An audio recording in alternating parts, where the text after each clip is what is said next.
Okay.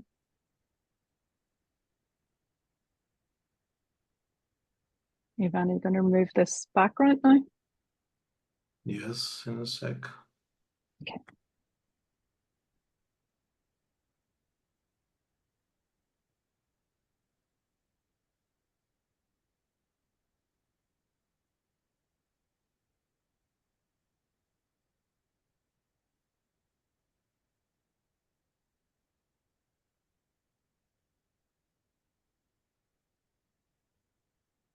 Actually, Zoom is not allowing me to share live at this moment. Mm.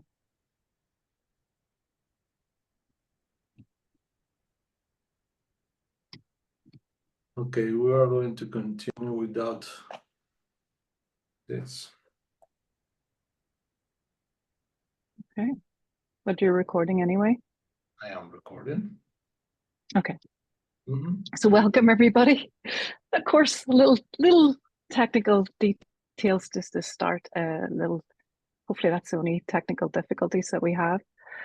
So welcome and thank you for joining us this evening. My name's Helena Lavery. I'm primarily a yoga teacher, but I have been involved with the Andean tradition for the last 12 years. And I've met all these wonderful teachers over the years, and finally I've got them together in this place right now.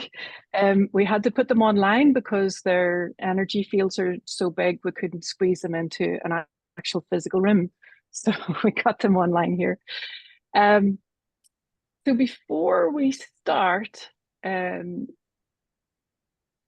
know that there's a lot of people here that aren't Paqos, and just so you know, when I came to the Andean tradition at first, I didn't know any of these Quechua names, but it just allow the resonance of the names for things just to go into your heart, so that you can receive the healing from it.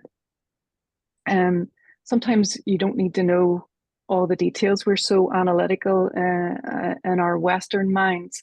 And sometimes you just need to feel the resonance of something. And speaking of which, we have a really wonderful way to start this seminar, because a lot of it is going to be using our yache, our brains. I'd like to drop into our sonko, our hearts.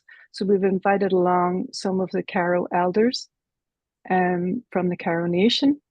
We have Maximo Apasa Quispe. He is the son of our Ñañay, Doña Monica Quispe Flores, and the eldest and most respected of our Karo elders, Doña Agustina Capa Champi, who was the wife of Don Mariano. They're going to make what's called a wachariqui for us. It's a special invocation to their rual, their nature beings. And it just calls all the power of all the sacred mountains, the lakes, the rivers of their place of their birth. And they're going to send the energy from them into the Zoom. So allow your heart to open and receive. If you have a Misha, you might want to hold your Misha up, or even have, if you know how to call your own rual, you can do that. So, Maximo, listo.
Urpichay sonkoyay waikeya panaykuna. Muchas gracias. Thank you very much. Urupichay, Nyanyay, Urupichay, Durai.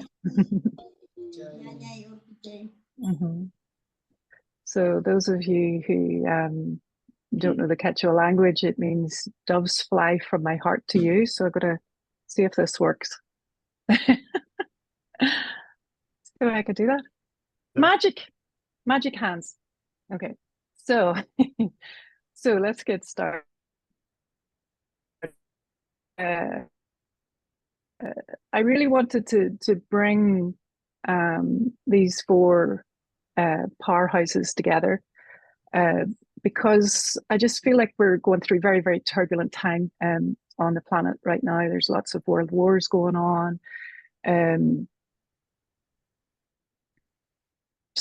Politically, economically, environmentally, and there is, you know, sometimes there's a lot of beauty out there in the world, but then there's also a lot of heavy stuff.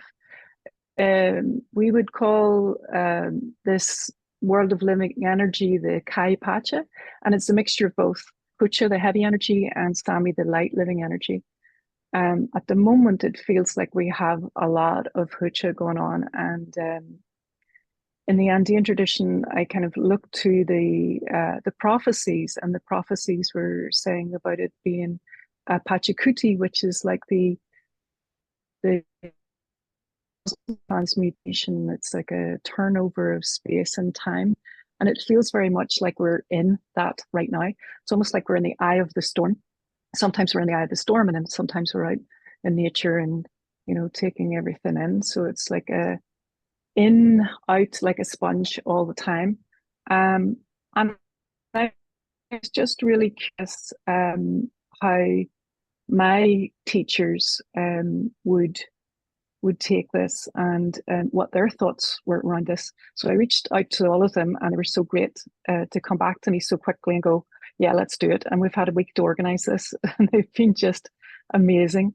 So without further ado, and it doesn't need much introduction, but I'm going to introduce Juan here.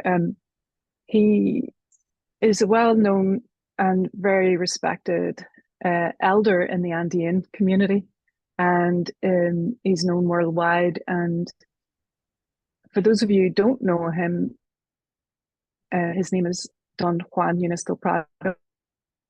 He's an anthropologist who discovered the Andean religion for the academy in 1968.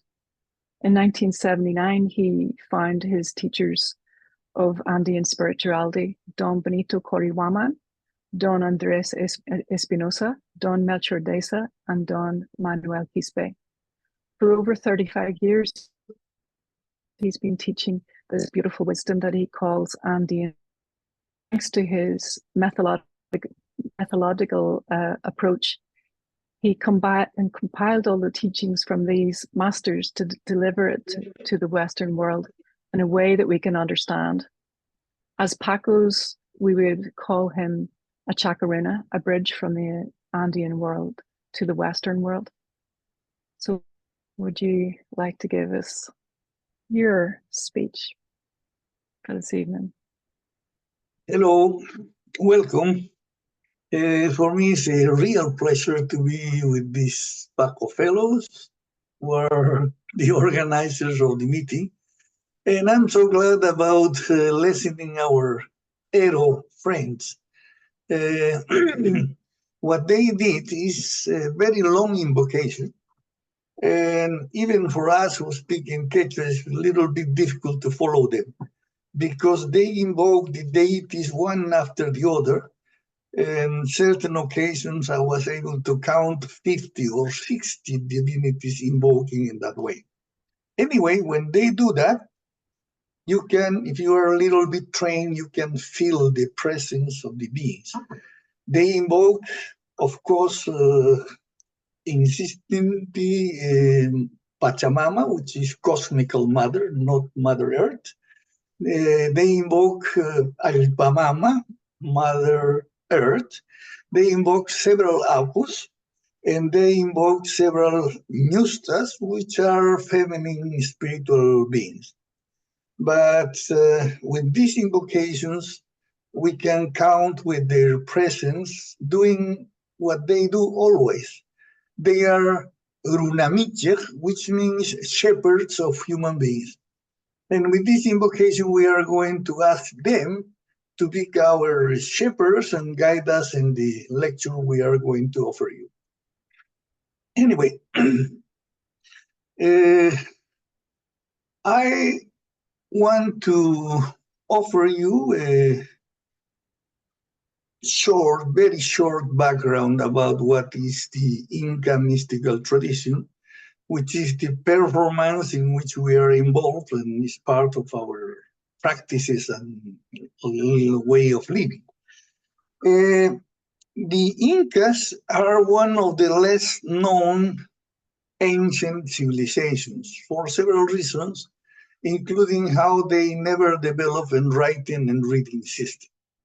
Anyway, until the 50s, early 50s of the 20th century, almost everybody take for granted how the Incas, being a very important society, were banished as a result of the clash with the Western society and the conquest of the Incas by the Spaniard royalty.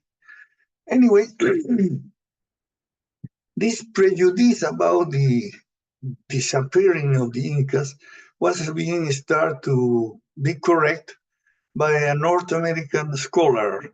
His name is John Holland Rowe, and probably he was the most knowledgeable person about the Incas in the whole 20th century, including Peruvian scholars.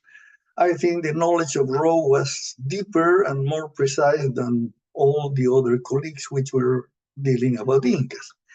Anyway, in 1946, he published a book, which is Inca Culture at the Time of the Spanish Conquest. And as a conclusion of this book, he made a very interesting statement. He said, the modern age in Peru didn't start with the Spanish conquest and didn't start with the independence of the Republic. The modern times in Peru start with the regime of Pachakuti Inca Yupanqui in the 15th century. What's the meaning of that? The conquest of Peru was one of the main events of the modern times, because as you remember, the Western modern times start with the Protestant reform and the fall of the Eastern Roman Empire. And this is the time in which the conquest of Peru happened. But more or less 1 century before, according to Rowe, the modern times start in the Andes. Why? Because Pachakuti was one of the most remarkable and powerful rulers in the whole history of the world. Because in very short time, he was able to trigger and organize and build an empire which was larger than the Roman Empire. As you know, the Roman empires built a very enormous infrastructure in Europe, and the Incas did something like that. But the Romans built all this thing in 400 years. the Incas make it in 100 years, which means, just in a very rude way, they were 4 times more efficient than the Romans, being more or less of the same level of evolution. This was important, but in certain way, the prejudice about the vanish of the Incas continue in the majority of the scholarship and the common people until 1955, in which 2 important things happened. Was one long article of Joan, which was published in this year, and the title of the article is The National Inca Movement of the 18th Century. Based on papers, he proved how the Incas were able to survive under the colonial pressure until the 18th century, keeping all the proud of their identity, their royal symbols, and even a royalty which was under the colonial power, but were able to support this cultural independence. And were more or less in the competition with the European royalty in Peru, more or less at the same level of power. In the 18th century, this Inca royalty started a rebellion against the colonial power. Unfortunately, they were defeated. But for 3 years, they were able to rebuild the Inca Empire in a parallel state than the colonial state. At the end, they were defeated for several reasons. It takes us to what is called the Republican times in Peru. Of course, the people accept more or less that, but continue thinking the Incas were vanished in the 18th century. Then an expedition of the University of Cusco, in which my father was the director, went to a very relatively insulated area of the country, which is now known as the Q'ero Nation. And what the scholars discovered was how there were a set of communities. It's not only one community, but nine Andean Indian communities which make the Q'ero Nation and were claimed to be the keepers of the Inca tradition. They claim to be direct descendants of the very founder of the Inca culture. But they not only claim that, but they were able to prove it. You see some of them, and you see the textiles they were handling are textiles which are equivalent to the Kumbi textiles of the royalty of the Incas. They wear the unku, which is the tunic of the royalty of the Incas. They wear the huara, the short pants of the Incas. And the designs in their textiles are equivalent to the tocapo designs of the nobility of the Incas in the 16th century. There were survival Incas in the middle of the 20th century. But not only that, they were able to build and use the quipus, who are the note records in which the Inca Empire carried the statistic of the state. Beyond that, they were keepers of certain legends, is a set of legends, of myths, which are the famous today myths of Incari and Collari. For some people, these myths are important only because announce the returning back of the Inca. But if you take a real look of the mythology, it's a mythology of the creation made by a metaphysical god. The metaphysical god in this mythology is named Roal, and is equivalent to the Huiracocha, which was the metaphysical god of the Incas. And it's a process of creation because they told us how there were Huiracocha, the creator, how he landed in planet Earth, how he created the moon and to give light to the earth, he created the sun too, he created the first humanity, etc., etc. If you take a look, it's a mythology which is equivalent to the mythology which is in the Genesis book of the Bible. It's the process of creation made by a metaphysical God. Anyway, a very interesting part of that is the announcement of the return back of the Inca to recreate the Inca society.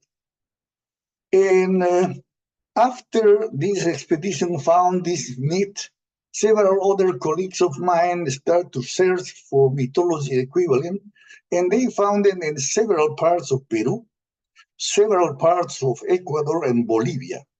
And one accurate scholar, which is Juan, is an expert in mythology, he found how the meaning of this legend is the existence of the messianic ideology of the Andes. If you take a look of the Andean messianic mythology by Juan, you are going to find all the versions of the mythology. But the messianic ideology is something like the ideology which rise in the Hebrew people about the arrival of a Messiah who's going to be the savior of the people. This prophecy fulfilled with the presence of Jesus, which were accepted by a certain amount of Jews and accepted by a certain amount of Romans, but there were a group of people who didn't accept the role of Jesus, and they are expecting the arrival of the Messiah until today. Anyway, it's interesting to know how it's an independent branch of the religion related with the metaphysical God and his creation, and how produced in a parallel to the Hebrew tradition and messianic ideology. But the thing is, the messianic ideology of the Andes has a certain process of become fulfilled. And it's very interesting because there are very specific periods included in the mythology. As you are going to see later, we are looking for a new age, a golden age, which is the Taripay Pacha.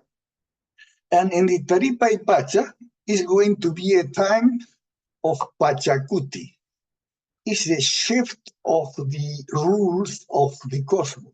It's the cosmical shift. And this is going to last 3 years. Then you have a period of preparing the new age, which is going to last 7 years. And then it's a period of manifestation of the new age, which is going to run for 12 years more.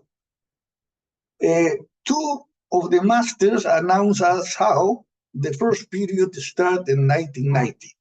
If you start to count 1990 to 93, the Pachakuti, 93 to 2000, the time of preparing the new age, and after 2000, the time of the manifestation of the new age, which ran into 2012. It's interesting how 2012 is a date which is correlated with the mythical mythology of the Mayas, the contemporary Mayas. And if you remember, there were a very strong wave about the 2012 and the end of the time because of the Mayan prophecy, etc., etc. It's interesting how these two traditions converge in pointing 2012 as a very important time in which the new age is going to take its first wave of real power. Anyway, the prophecy has certain conditions which make us very special. According to the Andean cosmology, there were 3 kinds of children of God. The Piwiwanawawakuna, who are the common of the Inca Empire. and they are the owners of the labor, Llantay, one power. Then the Chaupihuahua, the children of the middle, which were the royalty of the Incas, and they were the owners of the Munay, another personal power. And then the third children of God are us, the Westerns, starting with the Spaniards. And we are the owners of the Yachay power. According to the tradition, these three kinds of inhabitants of Peru which exist today are going to be invited by Huiracocha, the creator, to a place, to a power place, in which he's going to settle the table and he's going to invite us to a supper, and he's going to repeat his ancient commandment, and he's going to say, Aininakuichis, which means interchange your powers. And now we are not going to interchange only goods or things like that, or harvest or whatever. We are going to interchange our inner powers. In that way, the descendants of the common people of the Andes are going to share with the Incas, with the descendants of the Incas, and with us, Westerns, the Llantay, which is the power of labor. Then the Chaupihuahua, which means the direct descendants of the Incas, which means the Teros, and which means the Paqos too. Okay? The Paqos are the Chaupihuahua by privilege. This is another story. But anyway, they are going to share the Munay with the others. And finally, we, the Westerns, we are going to share with all the others the Llantay. If you pay attention, the character of the Western civilization rise just in the 15th century. Because until the 15th century, we were under the Dark Ages. What happened in the 15th century? We rediscover science, which means we start to become Yachay. And if you take a look, the main driving power of the Western civilization is the Yachay, what we call science, hard empirical science. But according to the prophecy, we are going to interchange that, and this is going to be the beginning of the golden age, which is the Taripay Pacha. Anyway, this schedule blends very well with what happened with us. We didn't expect to teach that. Ivan and me were using this only for our own benefit because it's a very sophisticated and powerful spiritual art. And then somebody invited us to teach. Was a member of the Minister of Tourism of Peru who invited us to do a lecture about this because there were people looking for this knowledge. It's all the wave of the new age of people who are looking for spiritual performances of every other culture. And the Minister of Culture realized that, and somebody told them we were experts in these spiritual teachings, and they invited us to teach. And then we make certain lectures in the Ministry of Tourism. Then it make us connect with the tourist agents. The tourist agents start to make us connect with some people. And Elizabeth and Joan were one of the first people of outside we invite to come to us, and we start to run groups, and we start to organize workshops, etc., etc. This is the beginning of the really opening of this tradition, become part of the global culture. But the whole thing takes us until 2002. 2002 was the end of this period of preparing, because we were able to organize two events. The first was a meeting of healers, which was organized in Washington with some of our partners. And in this meeting were present all the spiritual traditions of the Andean area, which means the Inca tradition, represented by us, and a few other students of Don Benito Jolihuaman. The Inca tradition of Cajamarca, represented by Marco Mosquera, the tradition of the North, represented by two ladies, the Chinguel sisters, and somebody who represents the tradition of the jungle too. All the different traditions, the tradition of the jungle is the tradition of ayahuasca, the tradition of the northern area of Peru is the tradition of San Pedro, the tradition of the Incas is this tradition which doesn't use any psychotropic, but the whole was represented in Washington, and we did it on purpose in Washington, and we did it connecting with the obelisk of Washington because this is the most prominent sacred object of the United States. Intentionally was a connection with the United States. On the other hand, the Viracocha Foundation, headed by Elizabeth Jenkins, the Liberi Viandanti, led by Celso Bambi, and the Inca group, led by Roberto Sarti for first time. He was starting to teach. We organized another meeting, was the Global Paco meeting, which happened in Prado in 2002. This is a turning point, because after that was a gap of a year in which no meeting happened, and then was a restart of the meetings in 94, which is a sequence with a different character.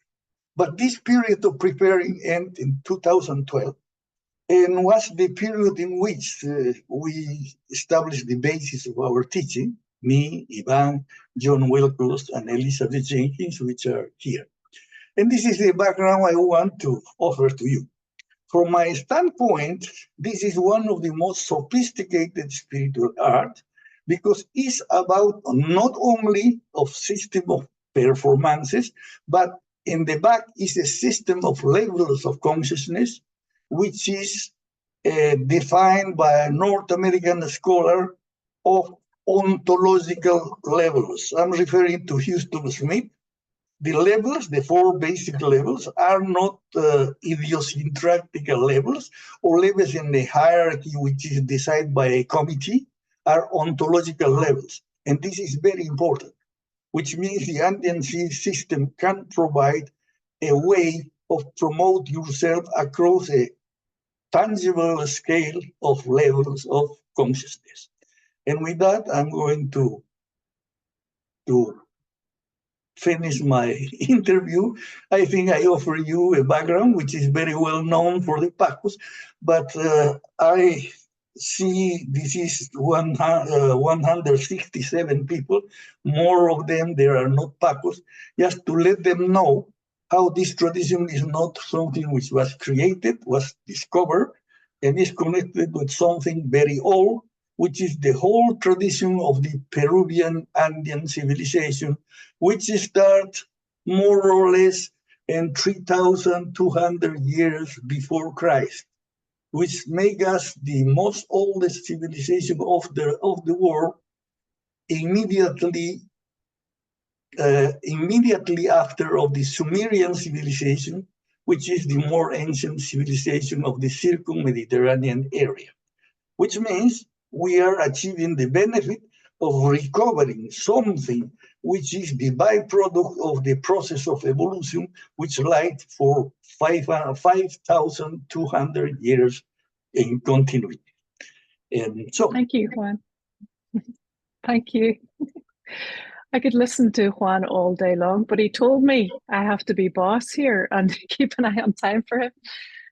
That was amazing. This is like just that whole background is just incredible, and thank you for that. That was amazing. So we're going to move to our second speaker now. Joan Parisi Wilcox has studied the Andean sacred arts for nearly 30 years and teaches the tradition to students around the globe.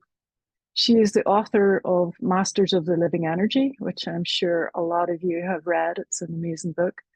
And she has written dozens of magazine articles, been interviewed for podcasts and radio, and appeared in several documentary films about the Andean mystical tradition and metaphysics in general.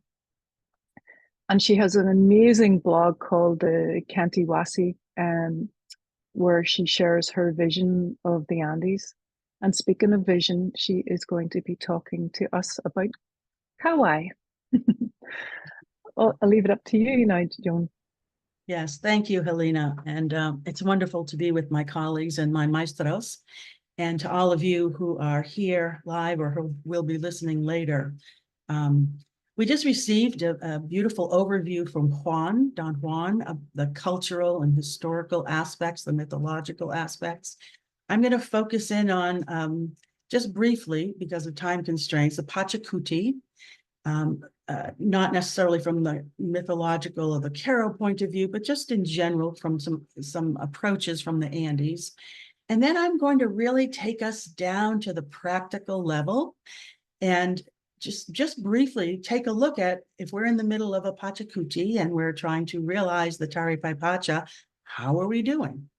Okay, so that's where we're going. So a Pachakuti, Pacha means world, realm, it means many things, but world and realm, space and time. Kuti, to return, to go back, or to come back. So Pachakuti is often translated as an overturning of space-time, or a world reversal. And its character can be a golden age or a cataclysmic age. It's a period of change and opportunity, and there's no guarantee about what is going to result from it. And they usually extend over vast periods of time. Juan Poma, who was a Quechua nobleman who was born after the Spanish conquest, but he wrote about the history and the governance of the Spaniards. I don't know where he got these numbers, but he was saying his view was that these are Pachakutis are cyclical periods of both destruction and renovation. And the shortest period, he said, was 800 years, and the longest was over 1,000 years. So they're relatively rare, and we have plenty of time to do our work. The Taripay Pacha as a golden age is another aspect of what can result from these world ages. We have these world ages. We can look at Pachakutis as these vast world ages, and the Taripay Pacha as one kind of quality we can realize in these world reversals. I'm going to be talking just a little bit about an anthropologist whose name is Constance Classen. And she also defines Pachakutis as ages or worlds. But she says that the Pachakutis, these world reversals, tend to occur at the end of a world age. And they're periods of upheaval and this reversal of the potential reversal of what is happening to something new, but as a mediating period of the sacred with a highly fluid and maybe even a dangerous fluidity during which human beings can change and evolve. And as we said, it can be in a cataclysmic way, or it can be in a very, beneficial and glorious way. But they tend to occur, especially the chaos, the fluidity, toward the end of a world age. And so the overturning of space-time is what precipitates perhaps the ending of one world age and the beginning of another.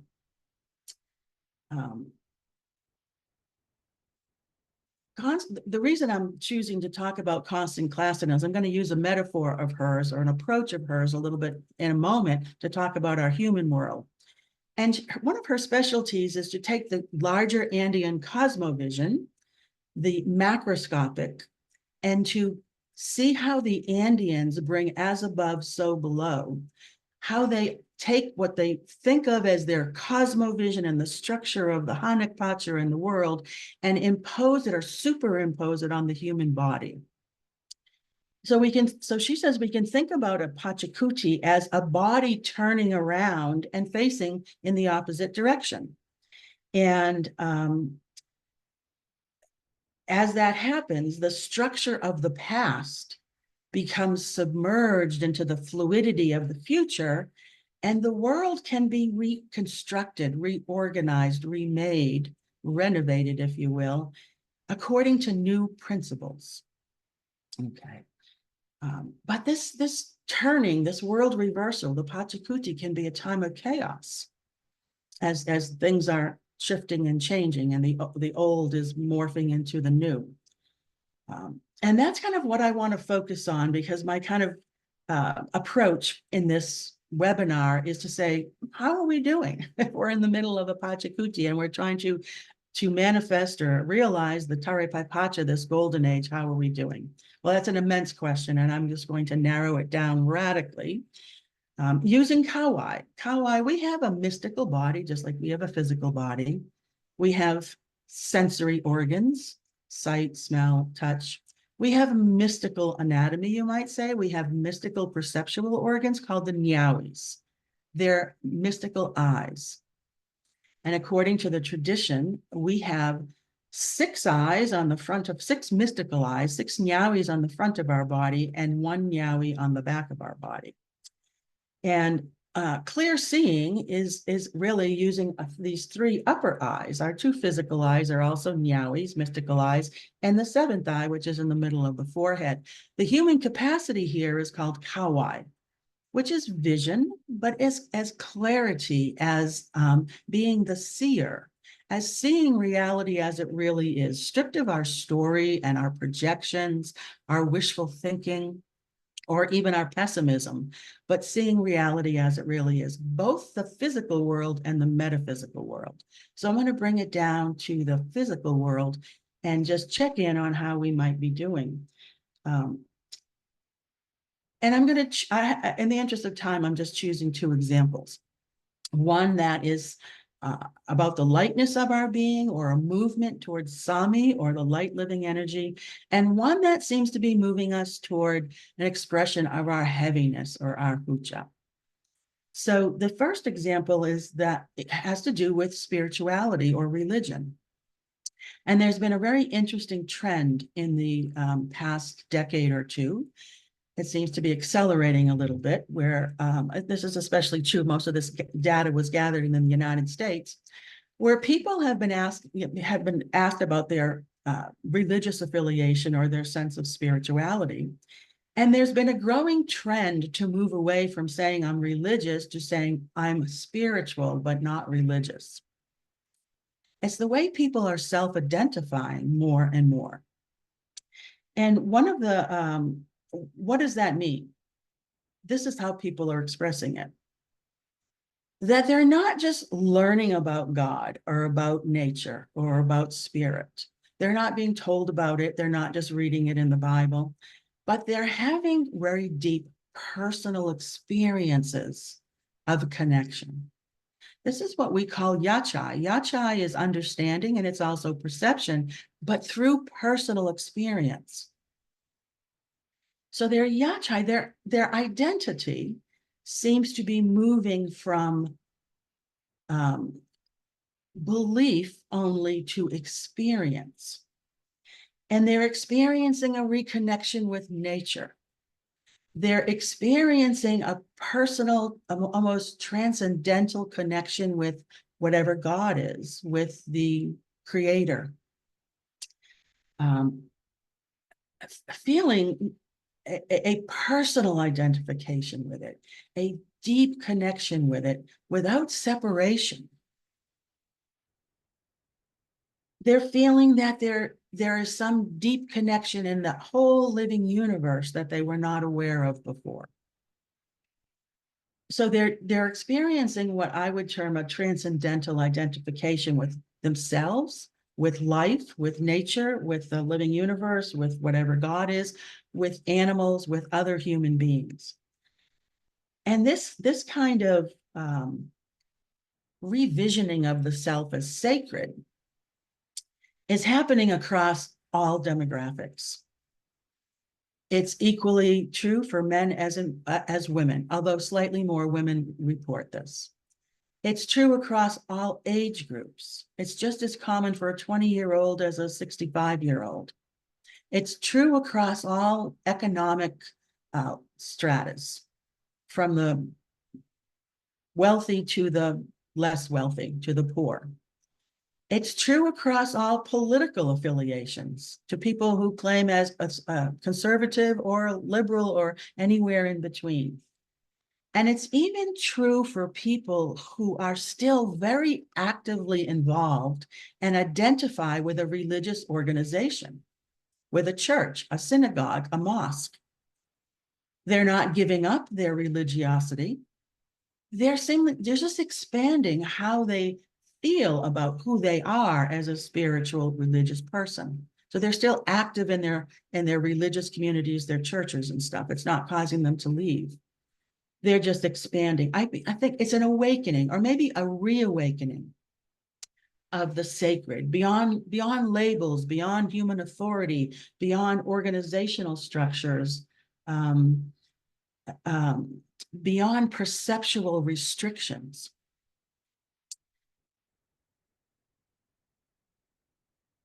One way to look at it is it's a loosening of dogma and a deepening of what I would call spiritual values. This is like walking up the conscious patanyan, which is a developmental, it's a schematic of the developmental consciousness of human beings. And as we move up the conscious patanyan, like at the third level, we would say, my church, I know the one true God and you don't. Things like that. It's about division and more in its heavy aspects. There's light aspects too. But at the fourth level, we see beyond all of these labels and symbols and signs, and we say we're all human beings. We're all an integral part of a connected universe, and we're all connected to God, whatever God is. So it seems to be a little step up the conscious patanyan. So that seems like a very beneficial change that's happening in this period of Pachakuti. On the other end of the spectrum, I'm going to use politics. Well, not really politics, but governance. How we choose to be governed and how we allow others to govern us. And there we're seeing more heaviness. In fact, we're seeing some worrying trends in this human world. Over the last few decades, there has been a lessening of the embrace of democratic principles. There has been a loss of democracies, and there has been a gain in authoritarianism and hybrid authoritarian regimes. So there's been very few democracies created and very few countries that are adopting, or there are fewer countries that are adopting democratic ideals like free speech and freedom of assembly and freedom of thought and a free press and separation of powers and things like that. On the other hand, there's been a growth of authoritarian regimes. We can look at Poland, Hungary, Thailand, India, the Philippines, Venezuela. Places that used to embrace democratic ideals or were democracies are no longer, or are hybrid. So but what's going on that's even more worrying is that there's a deep divisiveness between kind of two world views that is precipitating increasing violent rhetoric, violent ideas, violent actions. We just had an attempted assassination on former President Trump. Okay, the catchword is tribalism. We're retreated into tribes, and we say my tribe, not your tribe. Okay, my tribe's the good tribe, the intelligent tribe, and so on and so forth. It's division rather than connection. So it's more of a worrying trend. And why might this be? I'm going to take just a few minutes to go back to Constant Klassen and say, looking at this from the perspective of the Andean mystical system, how might we be able to make some sense of this. I'm going to stay with the governance and the political issue for a moment. And Constant Klassen said that the Pachakuti can be mirrored in the body. It's a turning around of the body and facing an opposite direction. Or it's the human standing on its head versus its feet, upside down. And so the structures of the past, she say, become submerged in the fluidity of the future.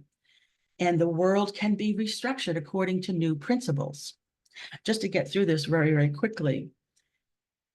With the Pachakutis, we're talking about space and time. The Andeans structure time. They spatialize time the opposite than we do in our culture. For us, the past is behind us and the future's in front of us. We're walking from the past into our future. For the Andeans, the future is behind us and the past is in front of us. Why might that be? I talked about those nyawis, those mystical eyes a little bit ago. We have 6 of these eyes looking in front of us at the past. We have 1 eye at the base of the tailbone looking behind us at the future. So if we look at if we're trying to figure out how are we doing in this time of change with the political thing, politics as an example, we could say that those who are looking, those who are valorizing the authoritarian, the move toward authoritarianism, are standing and looking at the past. We have 6 eyes looking at the past. We can see it clearly. We can get fixated on it. We can even get trapped in it, okay? And what is the past? The past is about certainty. It's about the known. It's usually very nostalgic, although we can trick ourselves about the past and hide things from ourselves and pretty things up that we don't want to really, that we didn't like from our past. In terms of the political body, it's about looking for certainty, okay, for the known, for stability. There's a nostalgia for the past, to the greatness we once had, okay, the power we once had. All we have to do is look at Vladimir Putin's speech after he invaded Ukraine. And he gave an hours-long speech that was a history lesson in the power, the glory, and the valor of the old Soviet Empire. And that he wants to be like Peter the Great and revive the old empire. In our more modern world, it might be the longing for what we've lost. We've lost the certainty of all those manufacturing jobs and technology. A lot of middle class, non-college educated people are out of jobs, inflation, gender fluidity. What does it mean? What does marriage mean? There's just all kinds of loosening of labels and definitions and comfort zone stuff, okay? But what happens if we make a Pachakuti? What happens if we make a turn? And I'm suggesting that some people have made a turn. And keeping time spatialized as the Andeans have done, when we make a turn, then we're looking at the future with 6 eyes. Okay. And we have 1 eye to the past. And there's a group of people that are the ones that are resistant to this, the way things have always been done, authoritarianism, nostalgia for the past, are the people who are looking at the future through their 6 eyes. And they're seeing this sacred fluidity. And yes, maybe chaos. But within that sacred fluidity, that ability to reverse the world and restructure the world, they're seeing the evolutionary force. The evolutionary force is the force of change, of adaptation to new environments, okay? To taking the best of the past that works and then adding to it so that we can be adaptable and changeable and survive in new ways. So I'm just very quickly, I'm going to reduce down some of the things I said to explain this, but just very quickly, I'm saying that there's these 2 opposing worldviews, like reversals, Pachakutis, stances within the Pachakuti. And the people that have turned and are looking at the future have one eye looking at the past and say, yes, we want to see our mistakes. Yes, we want to see what we did wrong, but we also want to take with us what we did right.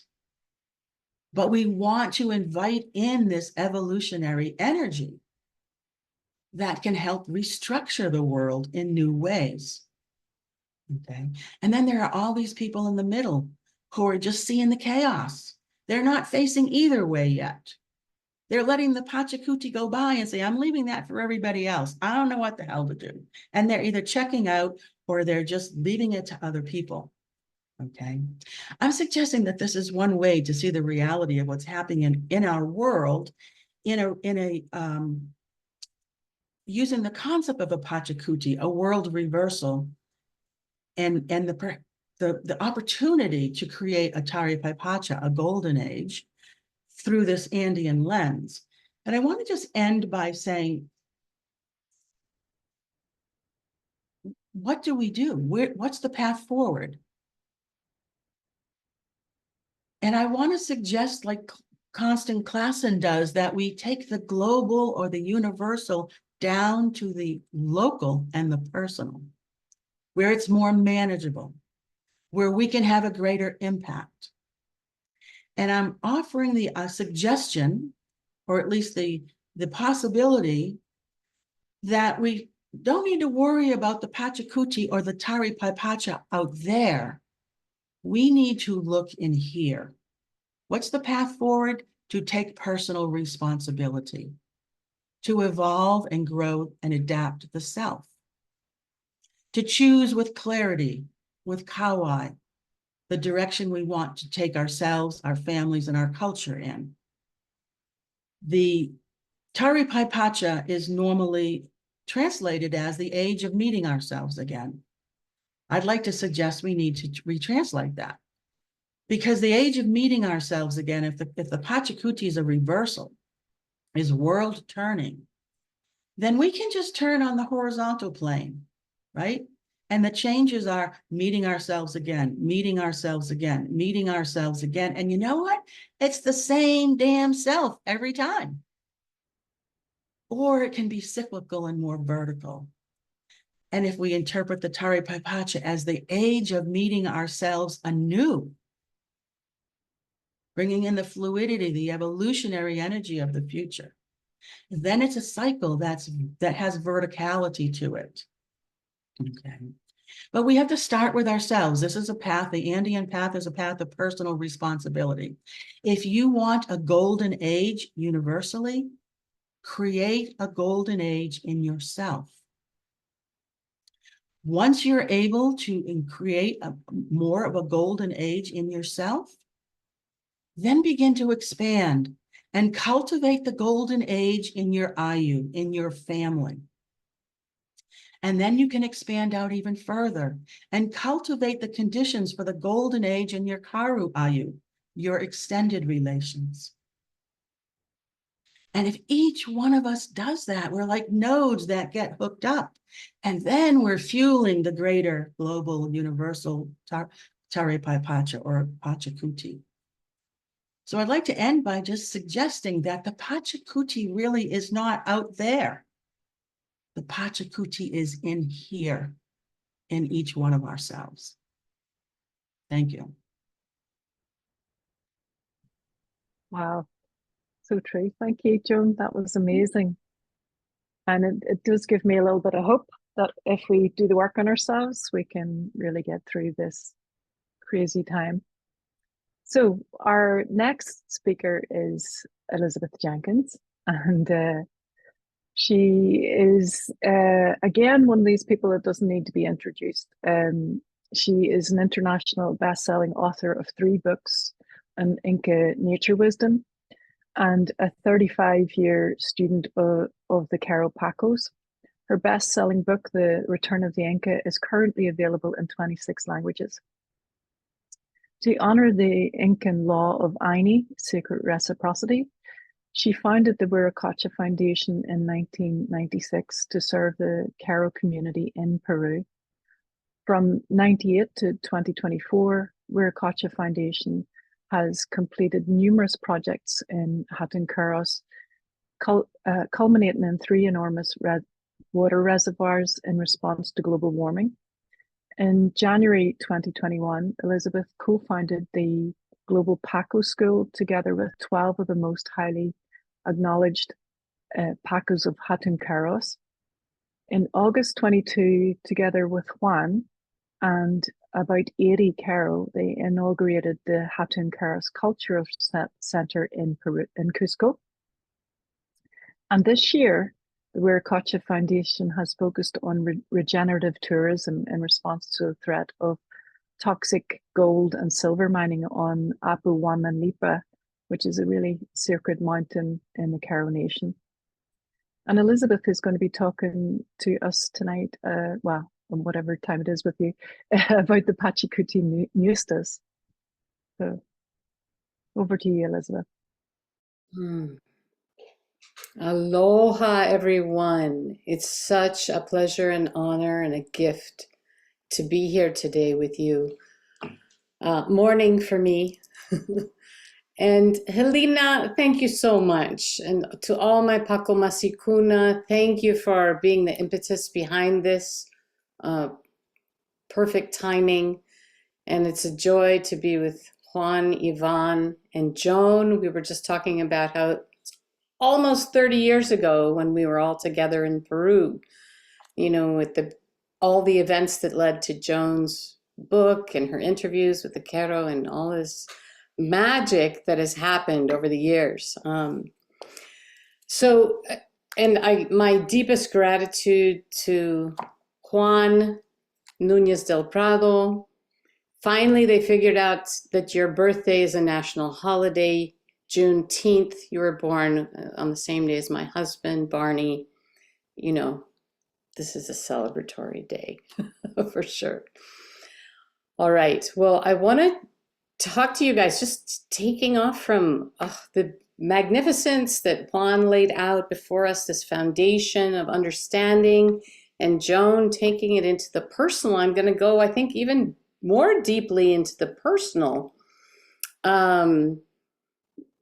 Starting from, I think I'm just going to talk about in 2020, I had a dream where I was at my house and I was talking over the backyard. I was talking to my friends in Cusco and I was looking over the back fence, and my friends in Cusco were looking over their back fence, their backyard fence, and they were talking to people in Queros, and we were all having this conversation back and forth like neighbors across the backyard fence. And in 2021, when we founded the Texemuyo Paco Yachayhuasi, the Global Paco School, and we were all on Zoom, and I was talking to Cusco, and we had Pacos in Queros, and we were all speaking together, I realized, oh my gosh, here my dream has manifested. And this is the time we're in now. This is about manifesting our dreams. This is about creating what we really want to have. Certainly the world needs renewal. Certainly we need to have that beautiful vision of what could be created, the whole concept of a golden age, the Taripay Pacha. But how do we do that? As Joan was pointing to, during the pandemic, when we opened the Global Paco School, one of the really striking things that Doña Agustina, one of our Quero Pacos who opened with the invocation today for our webinar, she said something so striking to me. She said, if everyone on earth stopped right now and made an offering to Pachamama, the pandemic would be over. This is a really interesting concept because in the Quero point of view, what's going on in the world stems from an imbalance, stems from the loss of our sacred symbiosis with Mother Nature, our sacred symbiosis with our communities, our respect for the interchange of knowledge, of living energy, of just interaction, harmony that needs to be created through our own interactions with nature and with each other. So this is how we understood what she was talking about. When the other thing that she said, which was just fascinating, what we kept hearing, and now it's over 500 Q'ero healings that Freddie and I have witnessed and been translating, been involved in for all kinds of people across the planet. Listening to their invocations, there's a constant invocation of the Pachakuti Ñustas. And who are the Pachakuti Ñustas? This was a question that kept coming up. They keep invoking these Pachakuti Ñustas. Who are they? And Doña Agustina, we got a chance. We have over 2,000 hours now of recorded wisdom from the Q'ero, which is from this beautiful pool of knowledge and wisdom I'm sharing with you today. Doña Agustina said the Pachakuti Ñustas were created in the time of Pachakuti. They are the primordial forces of creation, but the Ñustas in general. The Q'ero have explained them to us, really amplified our knowledge about Ñustas. Then the Pachakuti Ñustas are the Ñustas that Pachakuti was able to ally, that allowed Pachakuti and Mama Anahuarque, right, the Sapa Inca and Sapa Coya together to expand the empire in such a short time, as Juan was explaining to us in the beginning of our talk today. In such a short time, it is the ability to invoke this power of nature, this force of transformation. And this is what we've heard in all of these healings, the invocation of the power of transformation to create the transformation in the physical body, the manifestation of health, the manifestation of well-being that can happen at times miraculously. In our school, we have actually a woman who just is a first year this year who has almost completely healed her head tremors. And she was telling us actually just yesterday that the doctors told her to do this, she would have to create new neural pathways. Okay. We have to create new neural pathways. We have to create new ways of being in our society, from the creation within our body, literally, to the creation in our families, our homes, our workplaces, and our society. This is the transformation that we're all looking for and talking about here, this time, this possibility. But as Paqos, as Joan was mentioning to us, this is about personal responsibility, about personal intention. What do we want to create? And I would like to offer this possibility, what the Q'ero have taught us over the last 4 years, is spending about 12 hours a week with these 12 Q'ero Paqos with this amazing depth of knowledge, and trying to really enter their worldview and live in it. We see everything reflected in the Haywarikwi, right? Which is the Q'ero name that many of you know, the word despacho, the offering. This is the way that we mediate our relationship with nature. This is the way we establish the right to receive everything that we have by giving. The Waharikwi, the invocation, has been described to us as all the love that you generate in your heart and you allow to flow up and out through beautiful words that are delivered to the nature beings who then offer back to us all of their sacred Sami, this light living energy that we need to live. All of the oxygen that we breathe, all of the food and our clothing and our houses, everything comes from Pachamama. So we're always behind in our aini. We can always offer more. And in the making of this haiwarikui, this traditional kero offering, is all the keys for the power of manifestation. Because of Juan Nuñez del Prado, we understand about the right, left, and chaupi.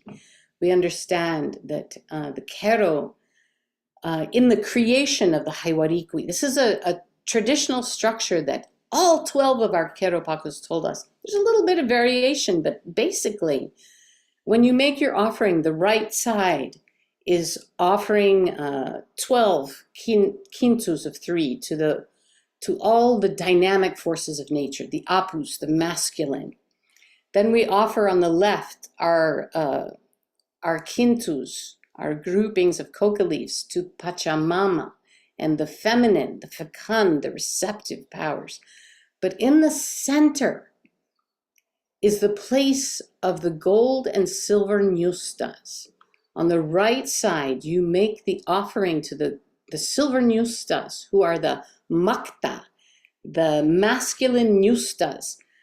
And they have this force of manifestation, these primordial forces of creation and literally physical manifestation in the world.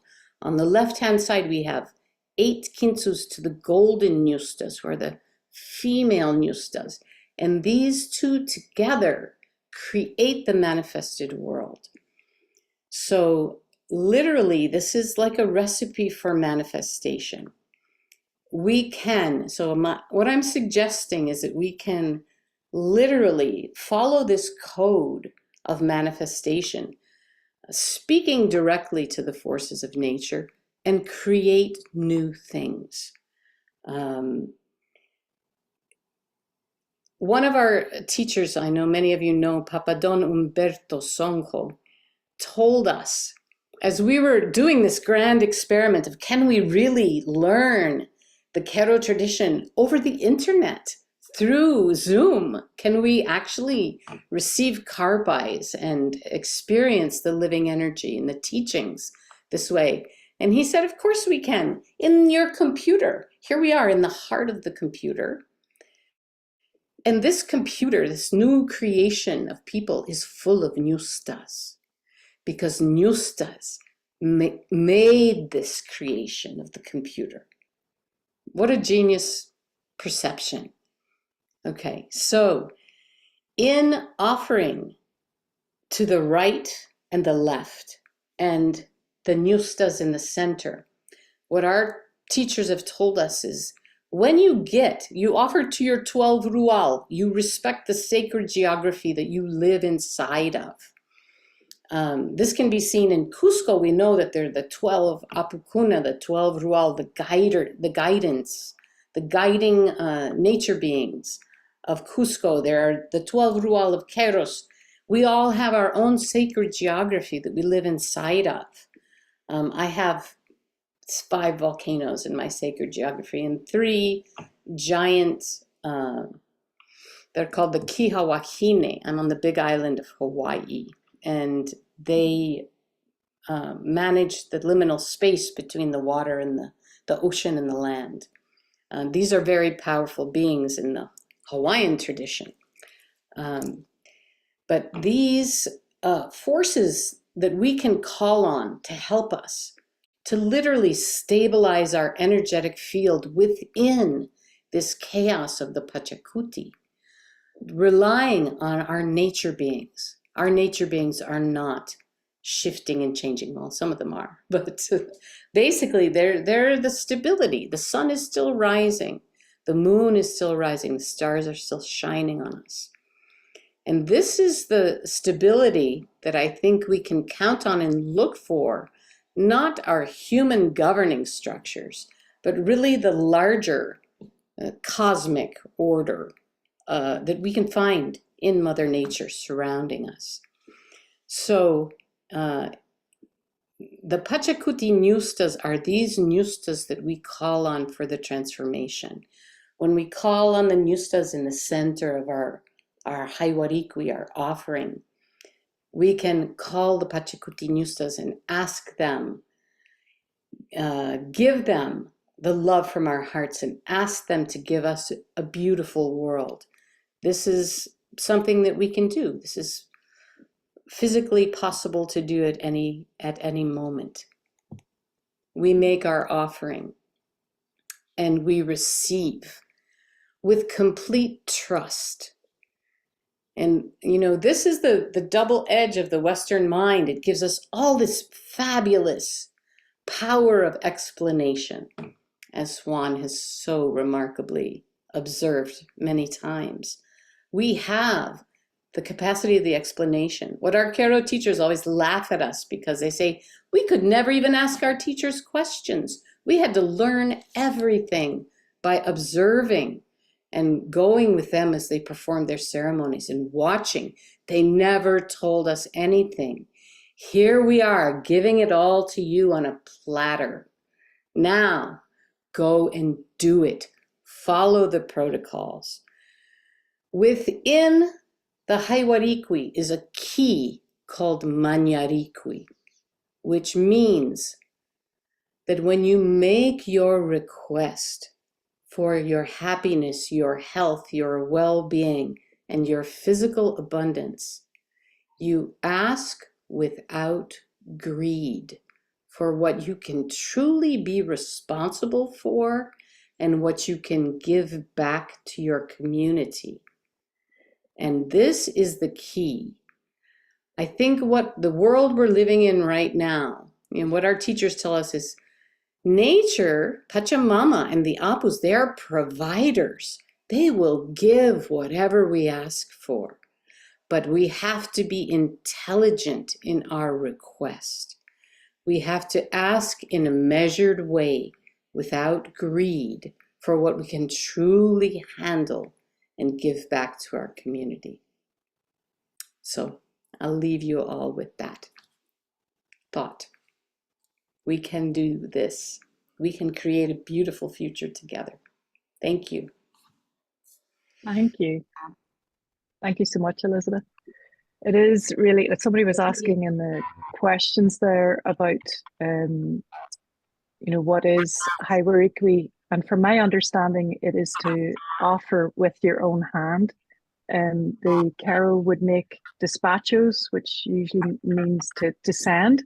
This is like to offer with your own hand. So that's what Elizabeth was talking about there. Okay, so our final speaker tonight is my friend, Ivan. Ivan is the son of Juan, and he received his first initiation at the age of 7 when he went with his father to Colluriti, which is a really sacred place in high up in the Andes. So he really started his journey into the Andean tradition way back at the age of 7. And then when he went to university, he decided to study to be an engineer. But all the time while he was studying to be an engineer, he was still teaching the Andean tradition to people. And then when it came to the end of his time at university, he had the choice of whether to go on to become an engineer or to become a Paco and teach the Andean tradition. And thankfully for us, he chose the latter. He's been teaching alongside his father, Juan, for over 30 years. And now they're somewhat of a ranty. In simple terms, we would call a ranty a dream team. They finish each other's sentences if you ever see them working together. Ivan is a born organizer. He arranges their teachings around the world and takes care of all the travel and accommodation for anybody that wants to come with us to Peru. He's also the controller of tonight's webinar, so if there's any technical faults, it's down to him. I'll hand you over to Ivan, who's going to be talking a little bit about the myths and the origin stories. Thank you, Helena. Again, thank you very much for this wonderful idea. It's always a beautiful thing to find the space to share those things that we love so much. And you have organized a beautiful Tawantin here, the four of us around you, being the center. And I hope people around the world who's watching live and the people who will see this later on the record will enjoy that as much as I am enjoying it. Thank you again. Well, I decided to share with you something which is a little bit of the myth of creation of the Incas that Juan mentioned before. And it's this process of creation of the world in our own terms. Our creator, Viracocha, is a very special creator because he has a particularity of never stop creating. So our creation is not one single event, is not one single act. He keeps creating all the time and goes up and down from the heaven, and he keeps talking with people and doing things, and he even correct himself. Well, I will not put it like that. I will say he improves his creation on the way, which gives us a really nice and fluid and really inspiring image of God, which is what we have. Okay, and in this part of the myth, we talk about how he created the earth and the things we see. Now, of course, the first part of the creation of Viracocha was to create the earth. And when he just created the earth, he decided to come down to earth. And as is natural, he came down to earth in what is called the Pacarina, the origin place for the Incas and the culture in America, which is the Titicaca Lake. So when Viracocha comes down to the Titicaca Lake after creating the earth was in the dark, of course. So he created the moon. And then when the moon rises for the first time, he was able to see his creation and he liked it very much. He loved the earth and saw this beautiful earth he have created under the silver light of the moon. And he realized that it was empty. So he decided to populate the earth. So his next creation was the Ñauparuna. Ñaupa means ancient, old, and Runa means human in a general way, it's like kind. We can call the Ñauparuna the ancient humanity. So he created these really special beings, the Ñauparunas, and he granted them with enormous powers. So the first humanity, the Ñauparunas, were really powerful beings. And he put them on the earth and he allowed them to use their powers. And they did. With their enormous powers, they started to forge the earth as it is, to push the ground and create mountain ranges, to open valleys and around the river, allow the rivers to run, to create the lakes and all the beautiful things that we can see today on the earth. All those were made according to this myth by the Ñauparuna, the ancient humanity. Viracocha, of course, created them and give them the earth and allow them to use their powers, inspire them to use their powers. And they did well. And Viracocha saw that they were doing so well and they were making this beautiful earth even more beautiful using their powers, that Viracocha decided to grant them even with more power. He was willing to really make them something like gods, like himself. He came down to the earth again and offered them those powers. But the Ñaupas, who were such powerful beings, They were so full of themselves that they couldn't get it. They were so proud, and their pride didn't allow them to see the opportunity. So they rejected the offer of Viracocha, and they say, no, thank you. We are okay with our powers. We can do well. We can do anything on this planet, and we are just fine. Thank you very much. So Viracocha was a bit disappointed because he told them about the Aini and the reciprocity, which is his law, his only rule, and they were not able to follow it. Because Aini, giving and receiving, reciprocity have two moments. It's a moment to receive and it's a moment to give. They receive enormous powers, and when they were offered with more, they didn't want to take. So Viracocha decided that he could improve his creation. And then he created the sun. And when he created the sun rise for the first time, and the start to shine with this bright light, bright, strong light. And the Ñaupas, who were created under the light of the moon, couldn't stand the light of the sun. It was too strong for their eyes and their skin, and they felt that they were burning because of this powerful light, and they ran and hid. And they went down into the air. They returned back to the places of origin, to the Pacarinas, as we call them. So they went down into the earth and they hide in the caves and the lakes and the springs, and they went underground to save themselves from the light of the sun. And they stayed there. They never die. And they are latent, and they are still alive underground. And even now, every time we see the events of nature like earthquakes or tsunamis or hurricanes, we say it's the Ñaupas that are still underground, reminding us of how powerful they were. So they didn't die, but when they lose the opportunity to interchange, they were left on the side. They lose contact with the mainstream of the creation. Okay, and that's what happens according to our tradition. You are not punished, you are not killed, but if you don't honor the Aini, you may lose the contact with the mainstream of the creation, with the mainstream of life, which is for everybody. And you are left on the side for a while. And you may re-engage later. That's what the traditions say. You don't die, you are not punished, you just stay on the side. And that's what happened with the Ñaupas. But the Ñaupas went down and they stay in the ground, and they are still there.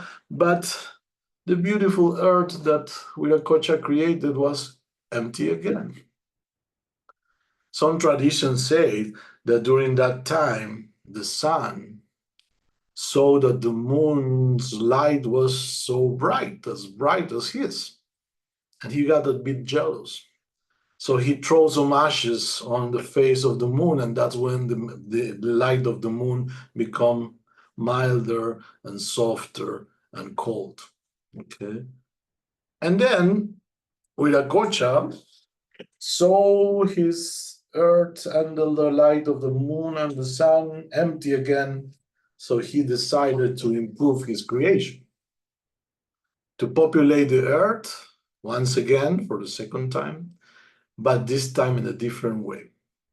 And then Viracocha, who is also a potter maker according to our tradition, and a gardener too, he decided to use clay to create and to model himself figurines of couples made in clay.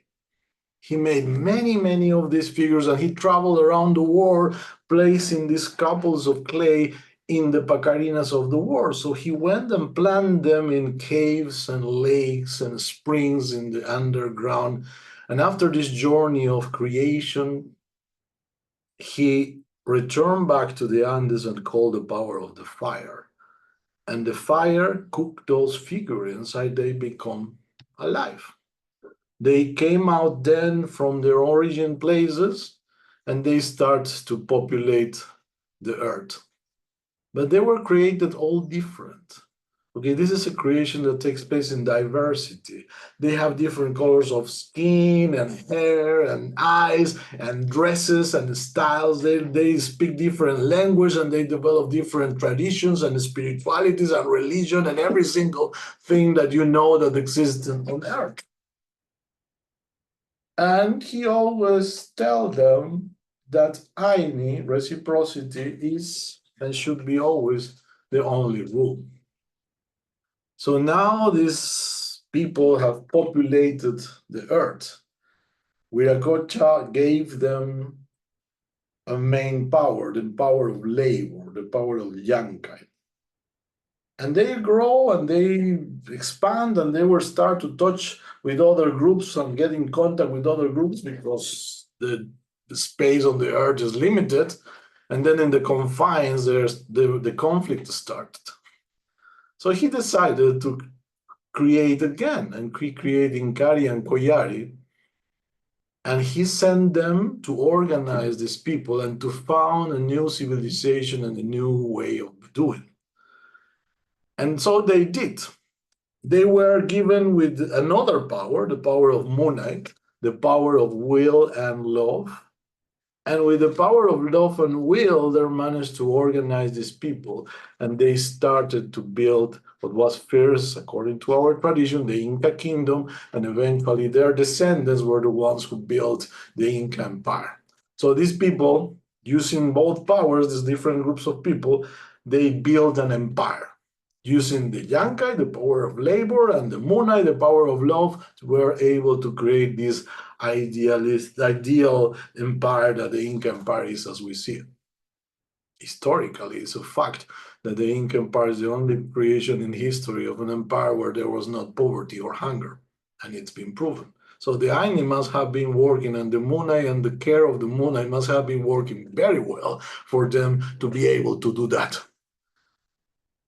So then, the traditions say that time passed, it's been a while, and with the time, these two children of God a little bit forget about the Aini and they start to misbehave with each other.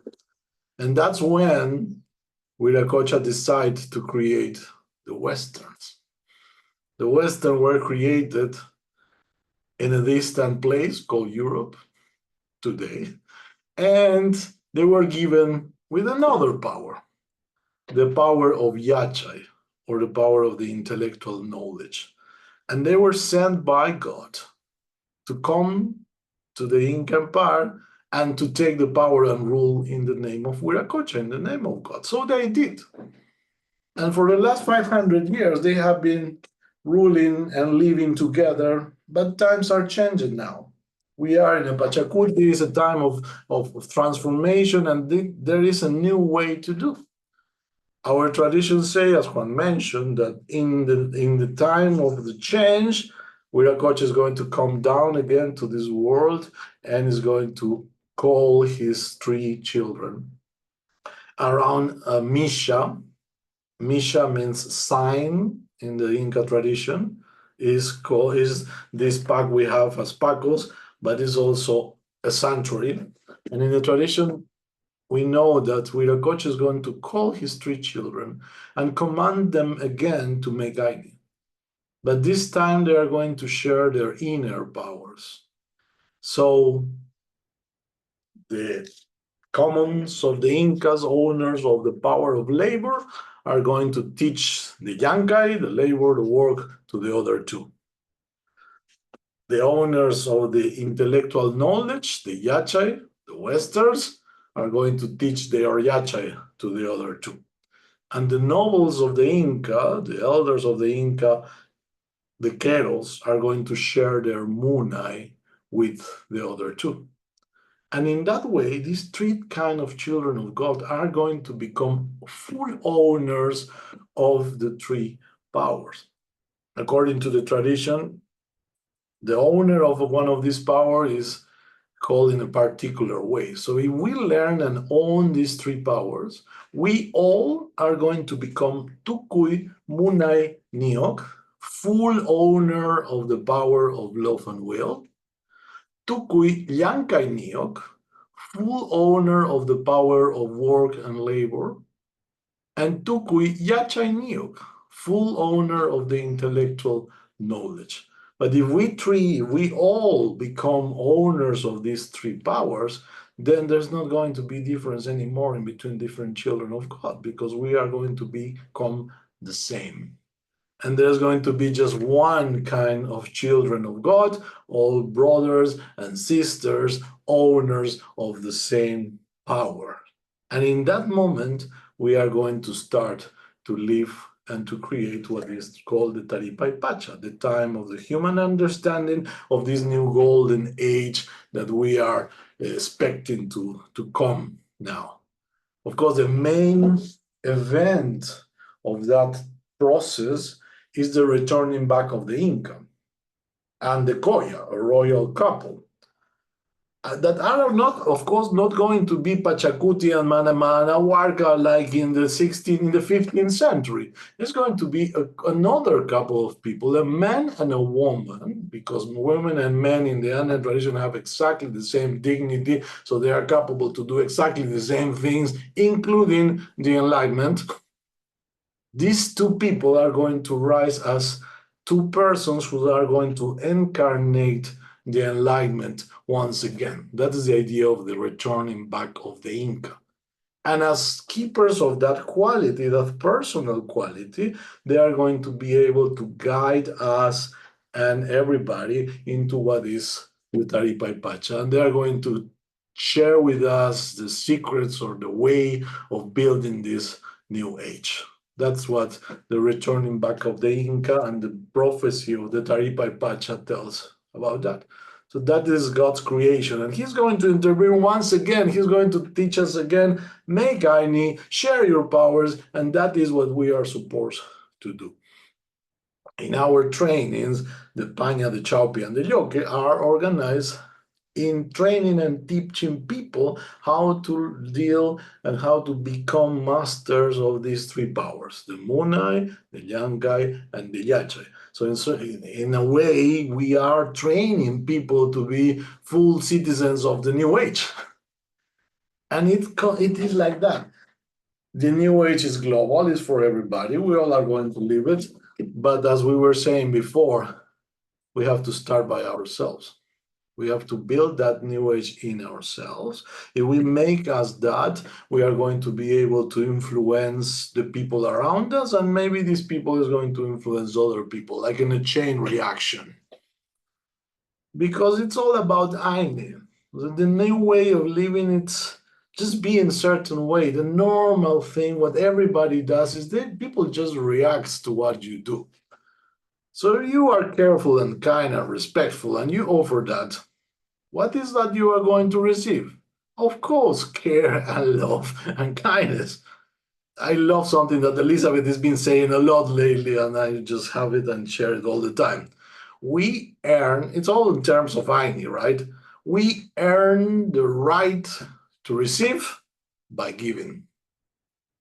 If you really want to live in the Taripay Pacha, you need to make yourself a representative of the Taripay Pacha, start to live in that way in proper Aini. That's what you offer to the world. Exactly like Elizabeth always says. And as John said, we have to start with the individual because that's where everything always started. Now the beauty of our tradition is that we don't have to look for guidance outside. We have a seed inside, a potential. We all are carriers of the human potential that we can really express and manifest that. So you don't need to look for what to do outside. You just need to look for that inside yourself, in connection with the cosmos, in connection with what we call the Taripay Pacha. When this energy flows through yourself, you can start to really change and transform yourself. According to our vision, we understand that the world today is ruled by the third level. And third level is not bad, it's quite highly developed. We have achieved wonderful things in the world, but suddenly the world today is limited by the dual way of seeing things. The duality is in certain ways the curse of our world today. Duality is what makes you think that the world and the life are white or black, right or wrong. So you divide the world in right or wrong, and the problem is that you ended up trying to make yourself right every time and fighting whatever is wrong, or trying to think that what you do and the way you do is the right way, but the others are wrong. And so we ended up saying the things like my way or the highway, or if you are not with me, you are against me. That is the field level mentality. And that is what we say, what Juan say was the heavy thing of the past. It's what we should not use from the past. Okay, the past was okay, maybe that was okay for a while, but we need more, we need better. And the solution never comes from the same level than the problem. So what's next? We need to rise the consciousness and we need to start to behave as a four-level people. What does four-level people means? In our tradition, the condition for being a four-level person is that you can practice at least 2 traditions or 2 religions. That's a big challenge because you have to learn how to put things together. You have to learn how to make Yanantin, how to integrate things. And the only way you can really learn a second tradition is with a deep respect and love for the human doing and the humankind. If you don't respect deeply the others, you are not able to learn a second tradition. And that's the quality of the 4-level. So if we start to do that, to approach other traditions and other people with respect and care, what is the most natural thing that is going to happen? We are going to receive respect and care for ourselves from the other people. And exactly as Elizabeth said, we are going to earn the right to receive by giving, which is to put the thing upside down. Normally, we just feel entitled to receive. And they say, I am a human, so I have the right to have everything and to get everything else. So everything is there for my pleasure. But it's not like that. If you really consider yourself and others, you're going to see that in perspective, the most important thing is to be together, to have connections. In the Andean tradition, wealthy is not the person who has $1 million in the bank, or 1,000 or $1 billion, I don't know. Wealthy in our tradition is the one who has friends. And who is a friend? It's somebody who really cares about you. And that is the idea of the Aini. We can always manifest what we develop inside ourselves in the group, with the other people, in community. And that's the idea. Change yourself so you can influence your community to go to build the future. We like to talk about this moment of the world, like if we, all the humankind, is in one of these hot air balloons. Okay, there's a lot of good things that we have made across the history. This is the hot air inside the balloon, which is lifting us up. But there's some heavy things in us. It's heavy things still in the basket. Those are the sandbags. Every sandbag is an individual. It's a person who's not really resolving the Aini, who's not really living in Aini. If you take care of yourself, you remove this sand and you drop it. If you are really, you make yourself responsible for your life and the people around you, you remove the sand from the basket. And sooner or later, there's going to be a last person. When this last person drops his own sand, then the whole thing is going to live and the whole world is going to rise into the 4-level. That is, I think, what the Taripay Pacha is, to start to live in that 4-level, which is based in the capacity of making Yanantin, connecting with different things with respect and care, to honor every other person and every other tradition, to be able to share, because that's the rule, Aini, and then maybe together, starting from the individual but going to the global world, we can build what is this golden age of the Taripay Pacha, to meet again with all our human brothers and sisters, our equals, our runakuna, as the traditions say. Thank you. Wow. I think that was the conclusion I was looking for to tied everybody together. You four are absolutely wonderful, but you're also big talkers, and you had told me that you're all going to run over time. And I knew you would, and I'm glad you did, because there was just so much beautiful information there. And I certainly, after listening to you, have a lot of hope for our future. So I'm going to conclude with practice. This is from one of Juan's teachers. He's a Cayawaya, or he was a Cayawaya, which is the equivalent of Paco in Bolivia. His name was Tata Lorenzo, and he taught Juan and Ivan a practice called Taka.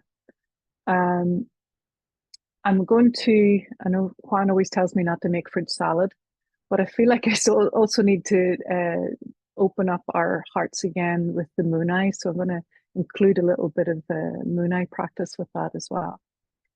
So if you can do this seated or standing, but have something on the earth, whether it's your feet or your legs or whatever way you're seated. We'll start with what's called Samin Chakri, which is using your intention. We're going to pull the energy down from Father Cosmos, Father Universe. And as the energy comes through you, it's like a shower of light. You're going to release all of your hucha down to Pachamama. Pachamama is the greatest hucha eater. She's going to recycle that energy and bring the energy up for you to feed your body. And we'll feed our seed, which is called our Inca Muhu, or Koya Muhu if you're female, our royal seed, which resides just below your heart. And then at your energetic heart is called your Sonko. So we're going to bring that up. Okay, so get comfortable. And we'll start with the Samin Chakri. So using your intention, ask Father Cosmos for his light living energy.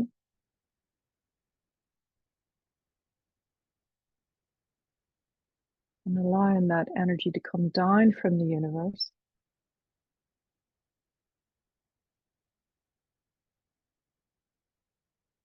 As it comes down, you're taking it into your energetic field, your Paqos. But pay attention to the crown of your head. You're also going to bring it through your Hanchi, your body. And the two of these together is called your Wasi, which is your home, your temple. And as that energy pours through, just unhook any hucha that you feel anywhere in your body. Let it go. Hucha is the heavy energy, Sami is the light energy. So if you feel heavy anywhere in your body, physically, mentally, emotionally, energetically, let it go.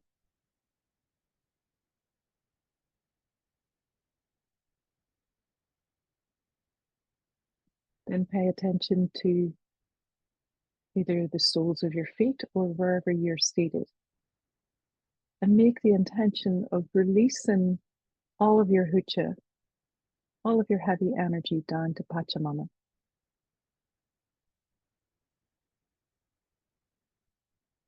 Keep drawing the energy down from Wilcox, from Father Cosmos.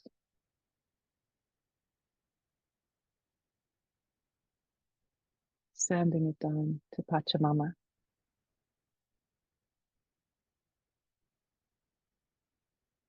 And just in case you were wondering, we're not condemning her in any way. It's the same energy that she uses to break down the plant matter that we don't use.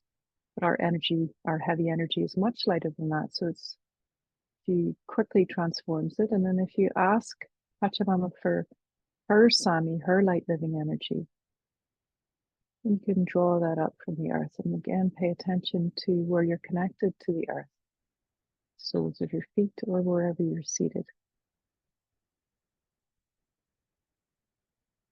Drink that energy up through your legs, through your torso, through your arms, through your head. Bring it to wherever it's needed.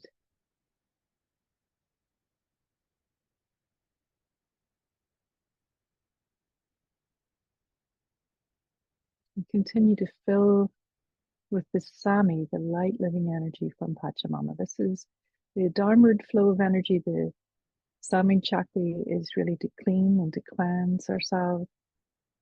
And the upward flow is to empower ourselves. And of course, around you, you have this Pakpo, your bubble. In front of you, as Joan explained, is your past. To the left, you have all the people that you know in the world, your family, your friends, your colleagues. And to the right of you is all of humanity. Imagine that your Pakpo goes down into the earth and up over your head as far as you could reach it.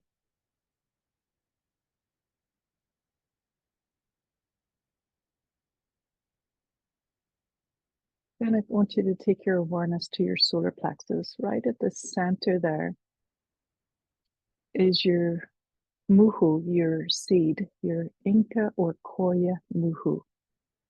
This is the I and I am. It is the I and me speaking. But it's also our little drop of source or God or Wirakacha energy that comes to us when we're created. And we're going to make the intention of bringing that little energetic seed up into our sanko, our energetic heart. Not so much the muscle of your heart, but this energetic heart, which can expand exponentially. And our sanko is the center for our feelings. Our seed holds our will. When we bring our feelings and our will together, we create Munai, which is the highest form of love in the Andean tradition. It's a conscious love.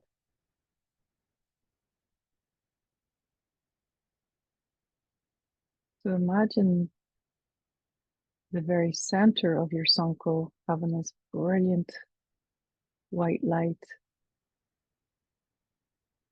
and that you expand it out in all directions, in front to your past, behind to your future, to your left to your family, friends, colleagues, and to your right, all of humanity. Being aware of your place on this earth, and that we're all meeting together with hundreds of people from around the world. And we're all shining our light.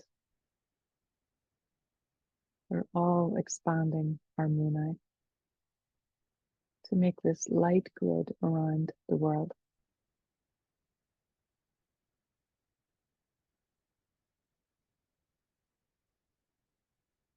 So visualize that we're all joining up, spreading our moonlight, the highest form of love.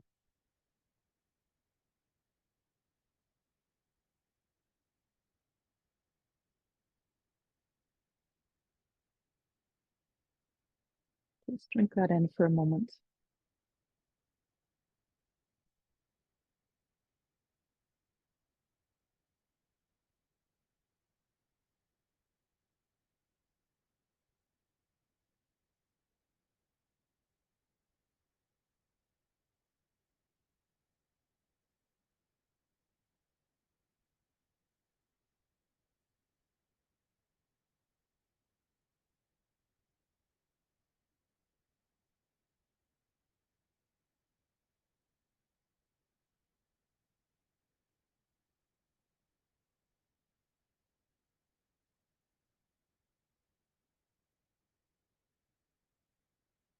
And let's take our little piece of that and our connection to everybody that's online here, or everybody that's going to be doing the recording, of all our friends in the Andean world and beyond.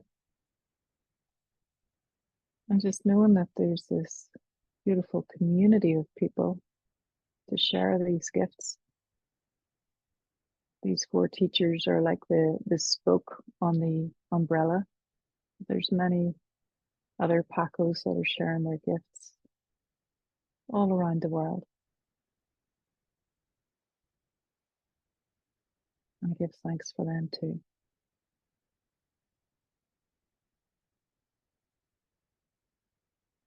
Coming back into your own Sonko, your own heart, back into your own Pakpo, your own bubble, your hanchi, your body, feeling your feet on the earth, your place on this planet, and your love for everybody. Thank you, everybody. Thank you for joining us. Any final words to you guys? Well, just thank you. It's a joy to spend time doing beautiful things with you all, with Juan, Joan, Elizabeth, and Elena.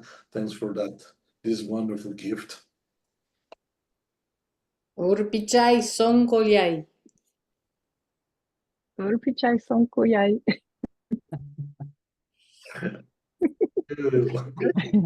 Munay, munay, munay. Thank you. Thank you. Thank Munai, you. lots of Munai. Mhm. Thank you, everybody. Yeah. I'm sorry we didn't have time for lots of questions, but we did answer them in the chat, I think.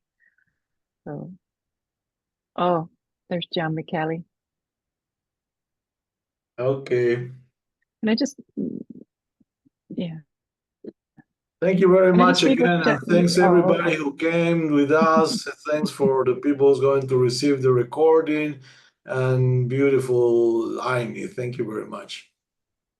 And there will be an email to follow with all the details of all these teachers. So thank you, everybody. Bye-bye. Thank you. Bye. I think it. Great. Good night. Good Good afternoon. night, everybody. Good morning to everybody. Bye. Bye.